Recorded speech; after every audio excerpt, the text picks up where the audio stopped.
Households, both alike in dignity. Fair Verona, where we lay our scene, from ancient grudge break to new mutiny. A civil blood makes civil hands unclean. From forth the fatal loins of these two foes, a pair of star-crossed lovers take their life, whose misadventured piteous overthrows doth with their death bury their parents' strife. The fearful passage of their death-marked love, and the continuance of their parents' rage, which, but their children's end, naught could remove, is now the 2 hours' traffic of our stage, the which, if you with patient ears attend, what here shall miss, our toil shall strive to mend. I strike quickly when moved. Thou art not quickly moved to strike. A dog in a house of Montague moves me. The quarrel is between our masters and us, their men. 'Tis all one. I will show myself a tyrant. When I have fought with the men, I will be cruel to the maids and cut off their heads. The heads of the maids? Aye, the heads of the maids. Or their maiden heads. Take it in the sense thou wilt. They must take it in the sense that feel it. Me they shall feel it, for 'tis known I'm a pretty piece of flesh. Draw thy tool. Here come to the house of Montagues. My naked weapon is out. Quarrel, I will back thee. How? Turn thy back and run? Fear me not! Nay, marry, I fear thee. Let the law on our side. Let them begin. I will frown at them as I pass by. Let them take it as they list. Nay, as they dare. I will bite my thumb at them, which is a disgrace if they dare it. Do you bite your thumb at us, sir? I do bite my thumb, sir. Do you bite your thumb at us, sir?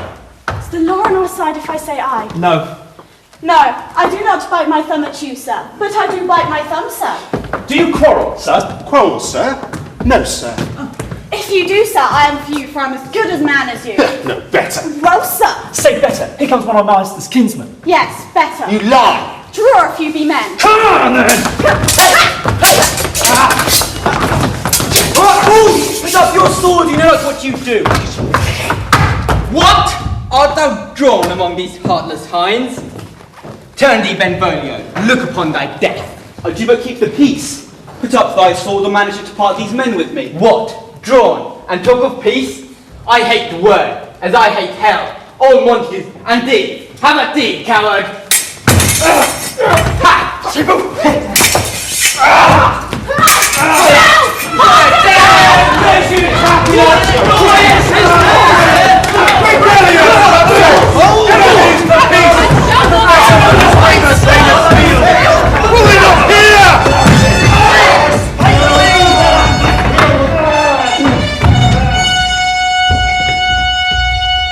What ho, you men, you beasts, that quench the fires of your pernicious rage with purple fountains issuing from your veins?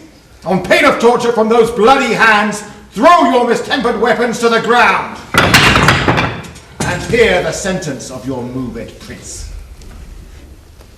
If ever you disturb our streets again, your lives shall pay the forfeit of the peace. For this time, all the rest depart away. You, Capulet, shall come along with me. And Montague, come you this afternoon to hear our further pleasure in this case. Once more, on pain of death, all men depart!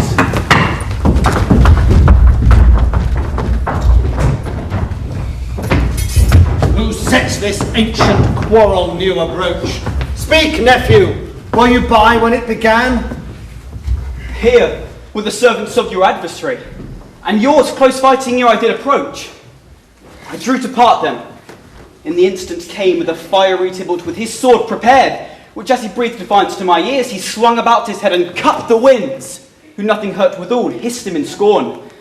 While we were interchanging thrusts and blows, came more and more, and fought on part and part, till the prince came, who parted either part. Oh, where is Romeo? Saw you him today? Right glad am I he was not up this fray. Madam, an hour before the worshipped sun peered forth the golden window of the east, a troubled mind drove me to walk abroad. So early walking did I see your son.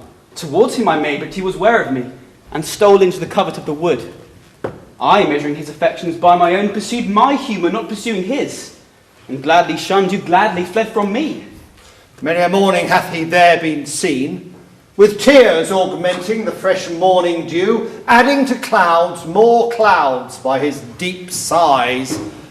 But also soon as the all-cheering sun doth in the furthest east begin to draw the shady curtains from about Aurora's bed, away from the light steals home my heavy son, and private in his chamber pens himself, shuts fast his windows, locks far daylight out, and makes himself an artificial night.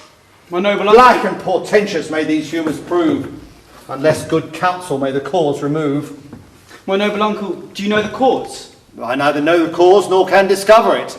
Have you importuned him by any means? By myself and many other friends, but he, his own affection's counsellor, is to himself.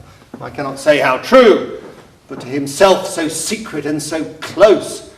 Could we but learn from whence his sorrows grow, we would as willingly give cure as know. See where he comes. So please you step aside. I know his grievance will much be denied. I would thy wert so happy by thy stay to hear true shrift. Come, madam, let's away. Good morrow, cousin. Is the day so young? But you struck 9. Ay me, sad hours seem long. Was that my father that went hence so fast? It was. What sadness lengthens Romeo's hours? Not having that which having makes them short. In love. Out. Of love. Out of her favour where I am in love. Alas, that love, so gentle in his view, should be so tyrannous and rough in proof. Alas, that love, whose view is muffled still, should, without eyes, see pathways to his will. Where shall we dine? Oh me, what fray was here? Yet tell me not, for I've heard it all. Here's much to do with hate, but more with love. Oh, heavy lightness, serious vanity, misshapen chaos of well-seeming forms, feather of lead, bright smoke, cold fire, sick health, still waking sleep that is not what it is. This love feel I, that feel no love in this. Do you not love? No, cause I rather weep. Good heart at what? At thy good heart's oppression. Why, such is love's transgression. Farewell, my cousin. Soft, I will go along, and if you leave me so, you do me wrong. I have lost myself. I am not here. This is not Romeo. He is some other where. Tell me in sadness who it is you love. What, shall I groan and tell thee? Groan? Why no, but sadly tell me who. Bid a sick man in sadness make his will. A word ill urged to one that is so ill. In sadness, cousin, I do love a woman. I aim so near when I supposed you loved. A right good marksman. And she's fair, I love. A right fair mark, fair cuz, is soonest hit. Well, in that hit you miss. She'll not be hit with Cupid's arrow. She hath Diana's wit. Oh, she is rich in beauty, only poor, that when she dies, with beauty dies her store. Then has she sworn that she will still live chaste? She hath, and in that sparing makes huge waste. For beauty starved with her severity, cuts beauty off from all posterity. She is too wise, too fair, wisely too fair to merit bliss by making me despair. She hath forsworn to love, and in that vow do I live dead that live to tell it now. Be ruled by me, forget to think of her. Oh, teach me how I should forget to think. By giving liberty unto thine eyes. Examine other beauties. 'Tis the way to call hers exquisite in question more. These happy masks that kiss fair ladies' brows, being black, put us in mind they hide the fair. He that is struck and blind cannot forget the precious treasure of his eyesight lost. Show me a mistress that is passing fair. What doth her beauty serve but as a note where I may read who passed that passing fair? Farewell, thou canst not teach me to forget. I'll pay that doctrine or else die in debt.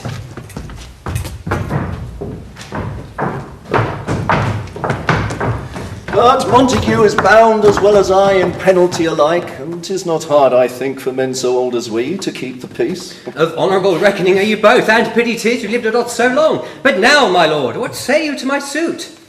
By saying o'er what I have said before. My child is yet a stranger in the world. She has not seen the change of 14 years. Let 2 more summers wither in their pride, ere we may think her right to be a bride. Younger than she, a happy mother's maid. And too soon martyred, though so early made. The earth hath swallowed all my hopes but she. She is the hopeful lady of my earth. But woo her, gentle Paris. Get her heart. My will to her consent is but a part. If she agree, within her scope of choice lies my consent and fair according voice. This night I hold an old accustomed feast, whereto I have invited many a guest, such as I love, and you, among the store, one more, most welcome, makes my number more. At my poor house, look to behold this night, earth-treading stars that make dark heaven light.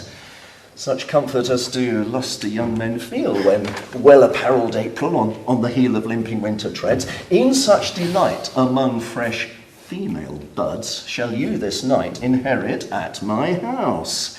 Hear all see. Come, go with me. Go, Sarah, trudge about through fair Verona, seek those persons out whose names are written there, and to them say, my house and welcome, on their pleasure stay.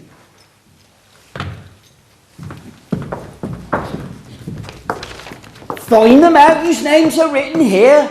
It is written that the shoemaker should meddle with his yard, and the tailor with his last, the fisher with his pencil, and the painter with his nets. But I am sent to find those persons whose names are here writ, and can never find what names the writing person has here writ. I must to the learned. Top man! In good time! One fire burns out another's burning. One pain is lessened by another's anguish. Turn giddy and be helped by backward turning.